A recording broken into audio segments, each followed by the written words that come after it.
Hello? That was parts that are coming. Alright, so I'm waiting on parts. So while I wait for parts, I'm going to show you all the tools I use to restore my car. And I came organized. So first up is my socket set. It is absolutely trashed, missing everything. It's not that bad. It has everything I want in it. Basically, this thing is metric anyway. This is a 43-piece kit. I got it from Sydney Tools maybe 10 years ago. I've lost and found many things in between, and it is metric and imperial, goes up to 21 mil, and I haven't had to buy anything outside of that, except for like some super extensions, and maybe a couple other little bits and pieces, nothing serious, but this is done well. This was like $80, good as.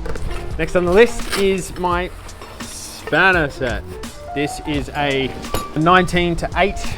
It has been good. The only extra ones I've had to buy is a 7 and a 6 and a second 10 mil because I lost it. It does everything.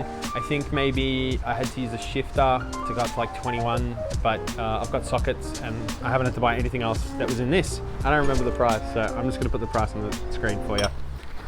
Like, I don't know, there. Bing! There you go. Torque wrench. Just something like that. This was 80 bucks, cheap as chips. Oh, it's a good sound, isn't it? Hang on. It's tough sound. Very handy, worth having. If you don't have one, call someone, call a friend, they'll have one. Next item on my list is an oil pump.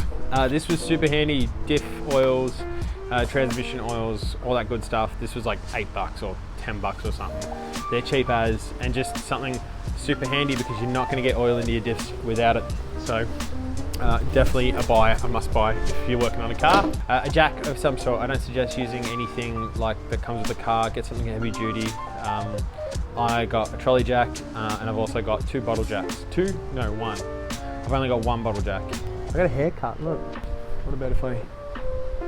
that kind of looks a bit better. And jack stands. Now you definitely pay for what you get with jack stands. I actually have a recall notice on mine, so I've got to return them and get them fixed. They were yellow ones from Repco, so don't buy those. Buy something good. Your head's under there, so it's worth it. Safety gear. I've got goggles, gloves, earmuffs, first aid, all that kind of stuff is super important. Probably should be at the first on my list. I have been guilty to not wearing any safety equipment in the past. Doing the old squint technique, but wear it, it's worth it. Make sure if you do own it that your dog doesn't get to it because it'll smell like you and then your dog wants to eat it. So he's somewhere. Job specific tools. This is a caramel wheel. This I use to strip all the decals off my car. Super handy, would not have been able to do it without it. Don't get me wrong, it kind of did damage the paint, so if you're not careful with these things, but Bunnings for like 15 bucks or something, so good. Heat gun is a definite. Electrical, just handy. I don't use a lighter because you do burn quicker than anything else. Like if you're serious about electrical, invest and get a heat gun. A welder. My MIG welder is a Michigan welding company MIG 135S2. It is originally a gasless, but I upgraded to gas because bugger it, it's way nicer to use with gas. If you are going to be doing small body work, just get a cheap welder. Like honestly, 1 mil, you'll be fine. You'll be not doing anything crazy with 1 mil. Mine definitely isn't top of the line, like obviously being gasless, it is rather entry level, but you definitely push the limits with the 5 mil steel I was welding on my rear bar. It kind of did it. Whether I was penetrating 5 mil, I absolutely don't think it was. So you pay for what you get again, but I mean, they go up to like 3 grand. You don't need anything crazy. If you're doing body work, cheap little nasty, gasless, you'll do the trick. That's exactly how I did my car. A sander. I don't have my sander because it was never mine to begin with, but sanders are good for when you use too much bog, like this guy. Spark plug socket sets, super handy. If you're gonna be changing spark plugs, you need them. A bearing puller. Right, where's my... Ow.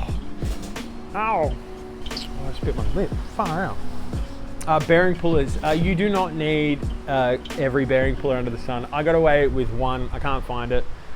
It did take a little bit of like convincing to get it to do certain things, but I got it, and it's like a $12 puller, and it worked a treat. So don't buy every bearing puller, just buy one. Bonus stuff, if you're going to be doing this, clamps were super handy to have. Cutting compound, man, if I built my rear bar again, I would just be using more and more cutting compound. I just was able to smash through it. Cutting compound was the best thing. Definitely worth having in your shed. Drill bits, I use step bits for everything, because I go through drill bits like it's nobody's business. And you can buy like a 3-pack for like, I don't know, like $10 or something. It's super good. Hammers, mallets, all that normal shit. Zip ties, that is a handy thing to have. Don't go white or clear. They're not UV supported, so they will deteriorate in the sun or exposed to weather. And then another thing that was just like super handy to have was this, which is just a universal nut and bolt kit. Like, you couldn't tell you how many times I just needed a fresh 10mm bolt just to do anything. Put my mud flaps on, anything. These like little $30 just comes with everything. Washers, different bolts, different sizes, 10 and 12 mils, grouse. Absolutely love it. All right, but the things that I didn't need. Wow, I was really cliche when I wrote this.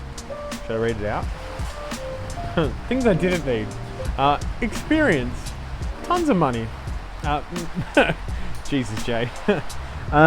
This is an expensive hobby, but it's not that expensive. Like, everything I've shown you is like cheap as, you know. You don't need a ton of money. Don't spend your money on tools, spend your money on this. Like, the $80 torque wrench does the exact same thing as the $500 torque wrench. And we're not building engines here, we're building old Land Cruisers. So that's definitely a point I need to make. And the last thing you don't need is a place to build cars. I honestly built this car in my driveway. Like so many other people in the world, I've only recently finished this roof, and then at the end of the year I'm not going to have it anyway because I'm moving. So all that work for nothing. But anyway, this rain is coming in thick and fast, and I am going to leave. So see you later.